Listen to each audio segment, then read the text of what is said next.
નમસ્કાર મિત્રો, જય હિન્દ। હું છું ડેની ચૌધરી। ફરી એકવાર આપ સર્વેનું સ્વાગત છે આપ સૌની સહિયારી યુટ્યુબ ચેનલ ડીઆર ગુજરાતીમાં। તો મિત્રો, આ વિડીયોમાં ખાસ વાત કરીશું જ્ઞાન સહાયકની ભરતીની જાહેરાત આવી ગઈ છે અને જેની અંદર ઉમેદવારો 5 થી 12 ડિસેમ્બર સુધી જ્ઞાન સહાયક માટે અરજી પણ કરી શકશે। રાજ્યની જે ગ્રાન્ટેડ પ્રાથમિક સ્કૂલોની અંદર જ્ઞાન સહાયક બનવા માટે 5 ડિસેમ્બરથી એની કાર્યવાહી શરૂ થશે અને જ્ઞાન સહાયક બનનારને માસિક 21,000 રૂપિયાનું ફિક્સ મહેનતાણું પણ આપવામાં આવશે। તો એના માટે તમારે જે ઓનલાઈન ફોર્મ છે એ કેવી રીતે ભરવાનું, કઈ વેબસાઇટ ઉપર ભરવાનું છે, કયા કયા ડોક્યુમેન્ટની જરૂર પડશે અને આમાં કોણ ફોર્મ ભરી શકશે, સાથે સાથે અત્યારે જે ચાલુ જ્ઞાન સહાયક છે એ ફોર્મ ભરી શકશે કે નહીં એની પણ વાત કરીશું। તો સંપૂર્ણ વિગતો મળીશું વિડીયોની અંદર। તો વિડીયો છેલ્લે સુધી જોતા રહેજો। ચેનલ પર ન હોય તો સબસ્ક્રાઇબ કરી બેલ આઇકન પ્રેસ કરી દો। અને જ્ઞાન સહાયકનું જે જાહેરનામું છે એ મિત્રો આવી ગયું છે આપણે ટેલિગ્રામની અંદર તમને જોવા મળશે। તો ફરી તમને કહું છું કે હજી સુધી જો ટેલિગ્રામ અને વોટ્સઅપ જોઈન ના કર્યું તો લિંક ડિસ્ક્રિપ્શન બોક્સમાં આપેલી છે, ત્યાંથી તમે એડ થઈ શકશો। તો ચાલો વિડીયો શરૂ કરીએ। તો મિત્રો, વાત કરવામાં આવે તો રાજ્યની ગ્રાન્ટેડ પ્રાથમિક સ્કૂલોમાં કાયમી શિક્ષકોની ભરતી ન થાય ત્યાં સુધી જ્ઞાન સહાયકથી વિદ્યાર્થીઓને શિક્ષણ મળી રહે તે માટે જ્ઞાન સહાયકોની ભરતીની જાહેરાત કરાઈ છે।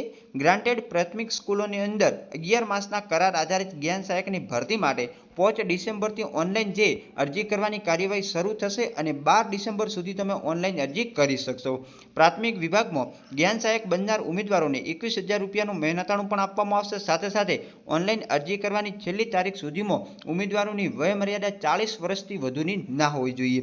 પ્રાપ્ત માહિતી અનુસાર શિક્ષણ વિભાગ દ્વારા રાજ્યની ગ્રાન્ટેડ પ્રાથમિક શાળાઓમાં જ્ઞાન સહાયકોની 11 માસના કરાર આધારિત ભરતી માટે ઓનલાઈન અરજીઓ મંગાવવાની કાર્યવાહી શરૂ કરવાની સત્તાવાર જાહેરાત કરવામાં આવી છે।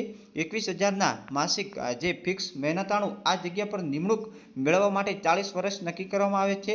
સ્ટેટ પ્રોજેક્ટ ડાયરેક્ટરની કચેરી દ્વારા રાજ્યની જે અનુદાનિત પ્રાથમિક શાળાઓની અંદર જ્ઞાન સહાયકોની જગ્યાઓ ભરવા માટે પસંદગી યાદી તૈયારી કરવા માટે જે યોગ્ય લાયકાત ધરાવતા ઉમેદવારો પાસેથી અત્યારે ઓનલાઈન અરજીઓ મંગાવવામાં આવી છે।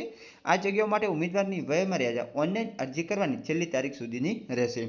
ઉમેદવાર ઓનલાઈન અરજી વેબસાઇટ પર જઈને કરવાની રહેશે। ઉમેદવારે અરજી કરતા પહેલા વેબસાઇટ ઉપર મૂકેલી આ જગ્યાઓ માટેની આવશ્યક લાયકાત, વય મર્યાદા, નિમણૂકનો પ્રકાર, મહેનતાણ અંગેની તમામ સૂચનાઓ અને માર્ગદર્શિકા તમારે પહેલા વાંચી લેવાની।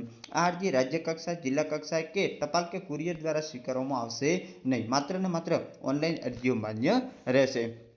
રાજ્યની જે ગ્રાન્ટેડ પ્રાથમિક સ્કૂલોની અંદર જ્ઞાન સહાયક બનવા માટે 5 ડિસેમ્બરના રોજ બપોરના 2 વાગ્યાથી લઈ 12 ડિસેમ્બરના રાતના 12 વાગ્યા સુધી તમે ઓનલાઈન અરજી કરી શકશો। જે સમય મર્યાદાની અંદર ઉમેદવારો ભરતી માટે સૌ પ્રથમ આ અરજી પ્રક્રિયા કરવાની રહેશે। એના પછી પ્રમાણપત્રની ખરાઈ માટે ઉમેદવારોને બોલાવવામાં આવશે। એના પછી જે પ્રમાણપત્રોની ચકાસણી પછી ફરીથી મેરિટ યાદી બહાર પાડવામાં આવશે અને એના પછી એમને જે તે ઓર્ડર આપવામાં આવશે। તો આ રીતનું સંપૂર્ણ રીતે આયોજન શિક્ષણ વિભાગ દ્વારા કરેલ આવેલ છે। તો એની અંદર ઓનલાઈન ફોર્મ કઈ રીતે ભરવું એની માહિતી આપણે તમને 5 તારીખને આપીશું। એના સિવાય એની જે માર્ગદર્શિકા છે એ આવશે એટલે ચોક્કસ ફરી નવો વિડીયો લઈને આવશું। ત્યાં સુધી જય હિન્દ, જય ભારત। Thanks for watch.